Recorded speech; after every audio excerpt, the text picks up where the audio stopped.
বাংলাদেশ জাতীয়তাবাদী দলের বিরুদ্ধে একটি গ্রুপ সুকৌশলে পরিকল্পিত উপায়ে নতুন করে মাঠে নেমেছে।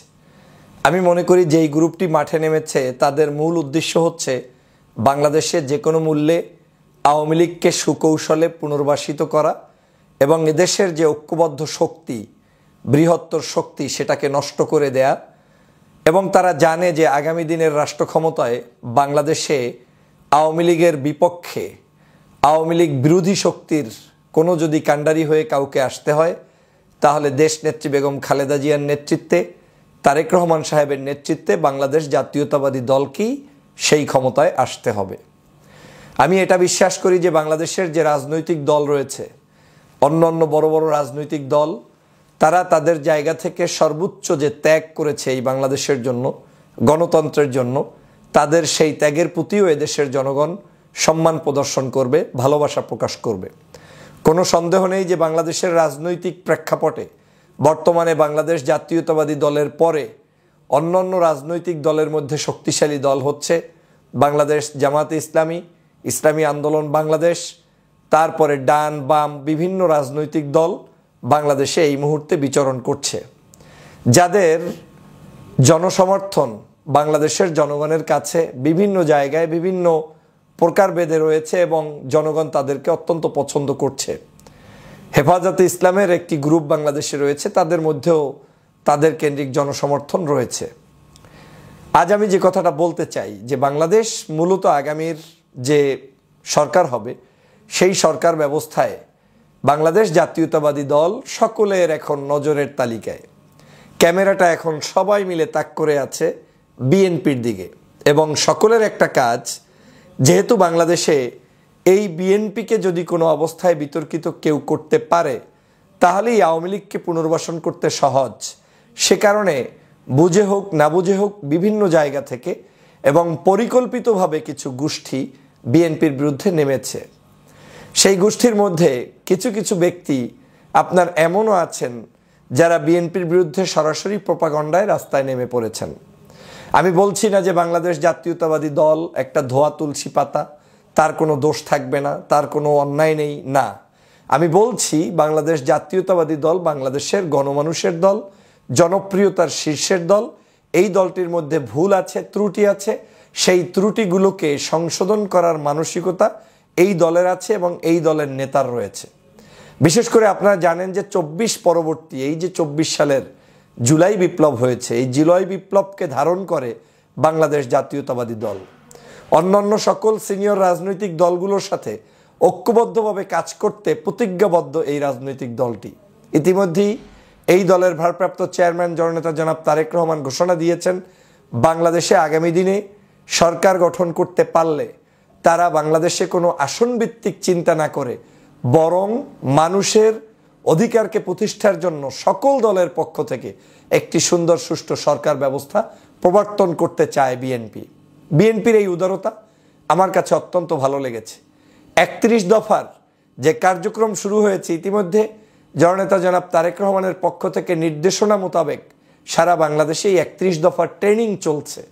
এই 31 দফার মধ্যেই লুকায়িত আছে আগামীর সোনার বাংলাদেশ কেমন হবে, আগামীর বাংলাদেশ স্বৈর শাসনের বাংলাদেশ না হোক, আগামীর বাংলাদেশ কোনো ফেসিবাদের শাসন না হোক, আগামীর বাংলাদেশ কোনো অবৈধ শাসক গোষ্ঠীর শাসন না হোক, সেরকম একটি সুন্দর বাংলাদেশ স্বপ্ন দেখে বাংলাদেশ জাতীয়তাবাদী দল।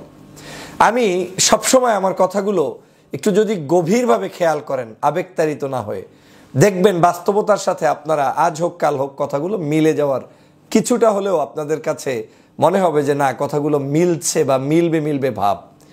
এই বাংলাদেশে ঐক্য ছাড়া এই দেশকে ধরে রাখা সম্ভব না। যারা এই বাংলাদেশে অনৈক্য সৃষ্টি করতে চায়, বিশেষ করে বিএনপিকে চরম মাত্রায় যে কোনো মূল্যে অনৈক্য সৃষ্টি করে বিতর্কিত করতে চায়, তারা কোনো অবস্থায় জাতির বন্ধু হতে পারে না। আমি একসময় বাংলাদেশের নায়ক নায়িকা, গায়ক গায়িকা, শিল্পীদের বিরুদ্ধে একচেটিয়া কোনো এক ভদ্রলোকের ভিডিও দেখতাম। আমি কিন্তু কোনো অবস্থায় সেটাকে টলারেট করতে না পেরে নিজে প্রতিবাদে নেমে পড়েছিলাম যে না, এই কাজগুলো করার মধ্য দিয়ে বিএনপির সাথে এই সামাজিক সাংস্কৃতিক অঙ্গ সংগঠন, বিভিন্ন ধরনের যারা বিভিন্ন পেশার সাথে জড়িত, তাদেরকে দূরে ঠেলে রাখার জন্য একটা চক্রান্তের অংশ। এর মধ্য দিয়ে দেখতে মনে হবে বিশাল উপকার। আলটিমেটলি বাংলাদেশ জাতীয়তাবাদী দল একটি উদার গণতান্ত্রিক দল।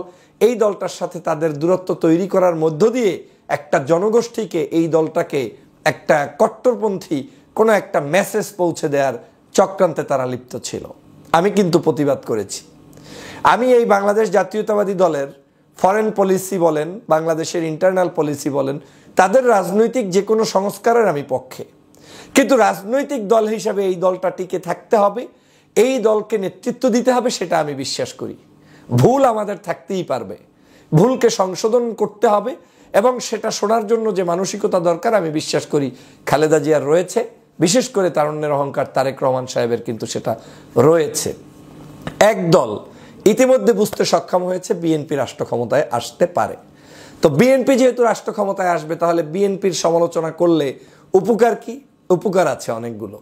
বিএনপির সমালোচনা করতে হলে আপনাকে এমন একটা সময় করতে হবে যেই সময় করলে বিএনপিও আসবে না আর আপনার অন্য কেউ আসবে না, উপকারটা ভোগ করবে আওয়ামী লীগ। এই ধরনের কনসেপ্ট নিয়ে কিছু কিছু ব্যক্তি কিন্তু ঘুরছে। যদি সেই কনসেপ্টের মধ্যে কেউ পরে ঘুরে থাকেন কিংবা সিরিজ আকারে বিএনপির বিরুদ্ধে মাঠে লেগে থাকেন, তাহলে বুঝতে হবে আপনি রাজনৈতিক টার্মস বুঝতেছেন না। বাংলাদেশের রাজনৈতিক একই আদর্শের জোট হওয়ার প্রয়োজন নেই, কিন্তু সহমর্মিতা, ঐক্যের বন্ধন এটা অত্যন্ত গুরুত্বপূর্ণ। যেমন গতকালকের রাওয়া ক্লাবে আপনারা দেখেছেন বিএনপির সাথে জামাতের আমিরের সাথে সাক্ষাৎ, খালেদা জিয়ার সাথে জামাতের আমির গিয়ে দেখা করে আসছেন। এটা হচ্ছে আজকের জাতির প্রত্যাশা।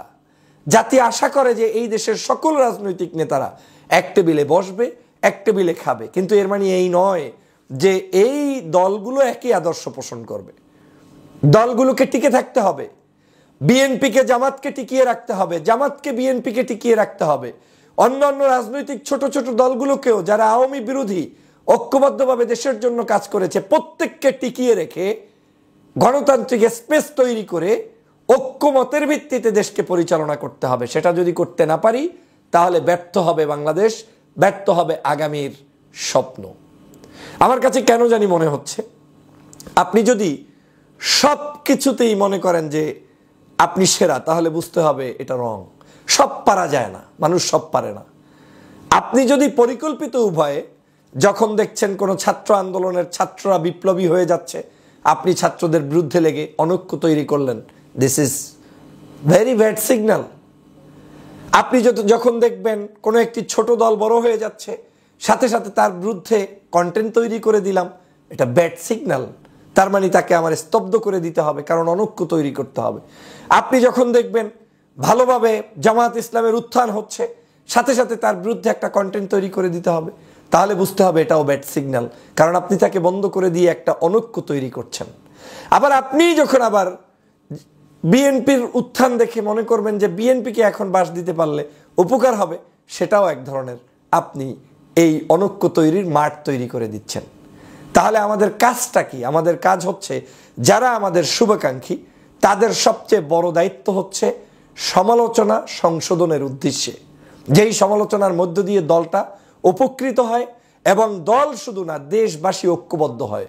কিন্তু এমন কিছু না করা যেটার মধ্য দিয়ে তৃপ্তি হয়, আনন্দ হয়, একরোখা কিছু প্রকাশ পায়, এবং আমার বিরুদ্ধে তাই আমি কিছু বললাম, সেটা হচ্ছে তাই কিছু একটা আমি করে দেখাতে পারছি, সেটা দিয়ে আলটিমেটলি বাংলাদেশের জনগণের কোনো স্বপ্ন বাস্তবায়িত হবে না।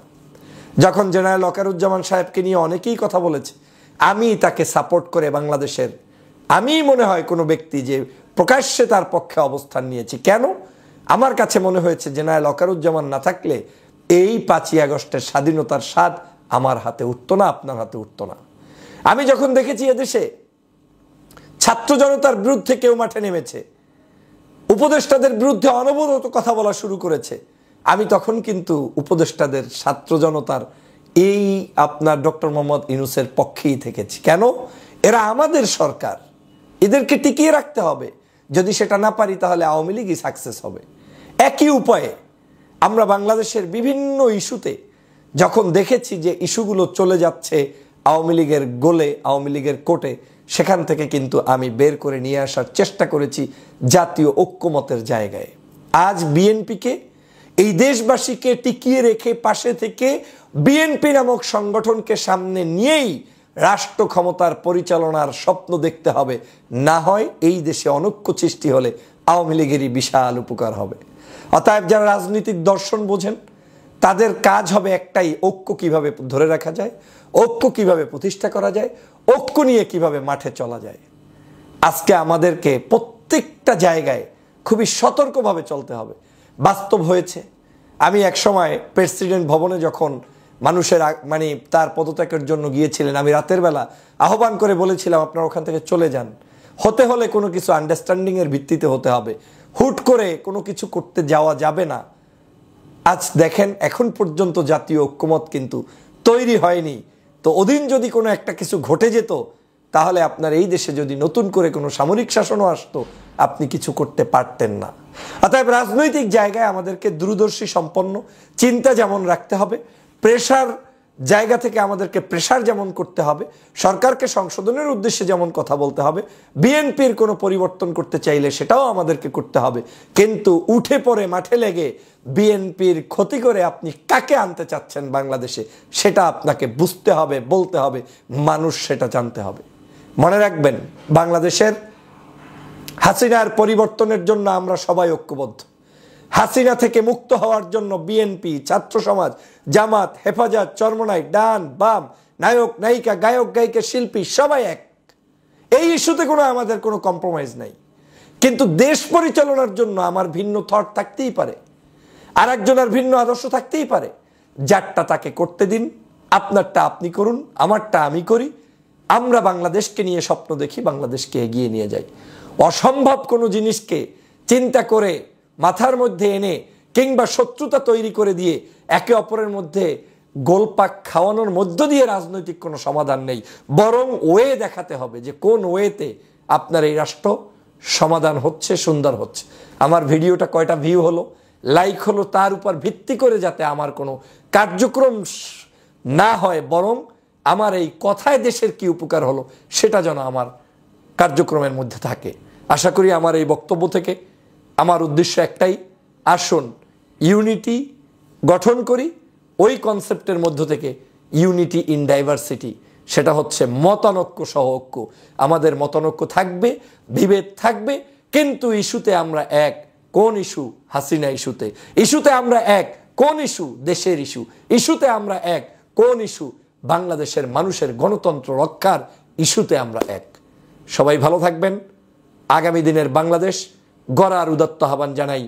বিএনপির রাষ্ট্র ক্ষমতায় আসলে বাংলাদেশের মানুষের প্রত্যাশা পূরণের স্বপ্ন দেখিয়ে আমার বক্তব্য শেষ করছি। ধন্যবাদ সবাইকে। আল্লাহ হাফেজ।